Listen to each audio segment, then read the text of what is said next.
UP विधानसभा का सर्वदलीय बैठक का आज एक एजेंडा तय हुआ है। कार्य मंत्रणा समिति की बैठक में तमाम विधानसभा अध्यक्ष ने तमाम सर्वदलीय नेताओं के साथ बात की है। हमारे साथ ज़्यादा बात करने के लिए मौजूद हैं ओम प्रकाश राजभर, जो सुभाषपा के प्रमुख हैं।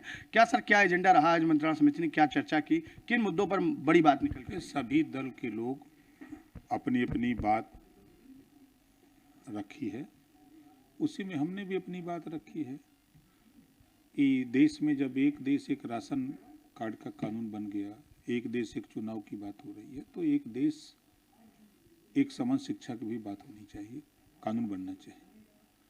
पिछड़ों की छात्रवृत्ति बहुत से बच्चे नहीं पा रहे हैं, जो हल्ला मचा रहे हैं, उनको बजट में प्राविधान करके उनकी व्यवस्था कराई जाए।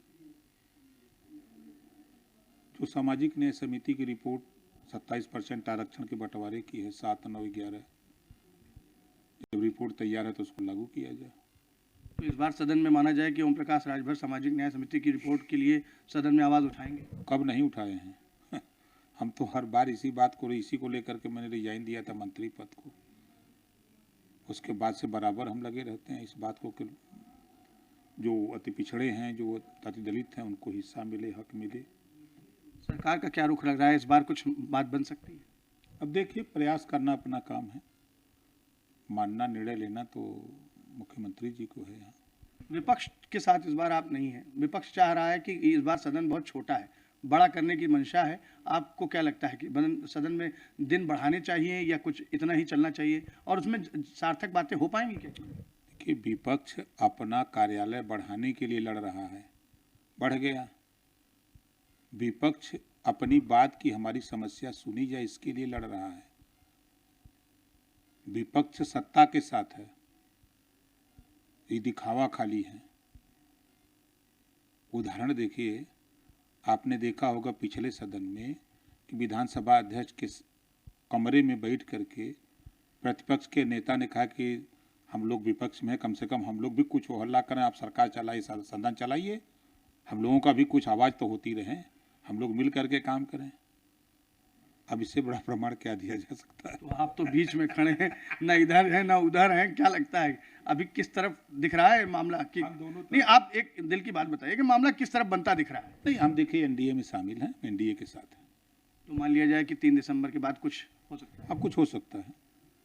आश्वासन कुछ है आपको? नहीं, अभी कुछ नहीं, आश्वासन नहीं मिला है। एक और सवाल है, विपक्ष लगातार ये आवाज उठा रहा है कि ओम प्रकाश राजभर जी जब अपना मतलब होता है तब बोलते हैं, उसके बाद चुप हो जाते हैं। जब सदन के अंदर 69,000 शिक्षक भर्ती का मामला हम उठा रहे थे, तब समाजवादी पार्टी के लोग चुपचाप मार के बैठे थे।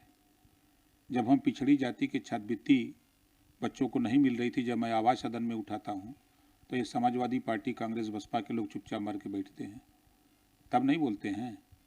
सामाजिक न्याय समिति की रिपोर्ट लागू कराने के लिए जब सदन में हम चर्चा करते हैं, तो एक बार भी समाजवादी पार्टी, कांग्रेस, बसपा के लोग बोले? जो भी मुद्दे हम सदन के अंदर उठाए, उस सदन पे क्या समाजवादी पार्टी का भी समर्थन किया? जबकि ये व्यक्तिगत हमारा नहीं है, हम समाजवादी पार्टी के साथ गए थे। क्या सरकार में थी वो? कहा हम सरकार बनवाने के लिए गए थे, अब वो नहीं रख पाए हम लोगों को, तो हम लोग क्या करें?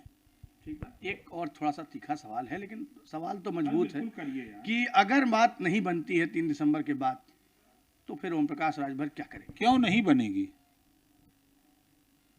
धैर्य रखिए, हम एनडीए के साथ हैं, एनडीए के साथ मिलकर चुनाव लड़ेंगे। मंत्री पद हमारे लिए कोई बहुत महत्व नहीं रखता है।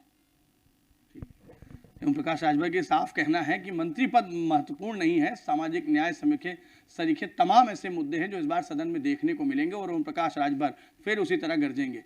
कैमरा पर्सन शुभम उपाध्याय के साथ मैं विजय त्रिपाठी, जेएमडी न्यूज़।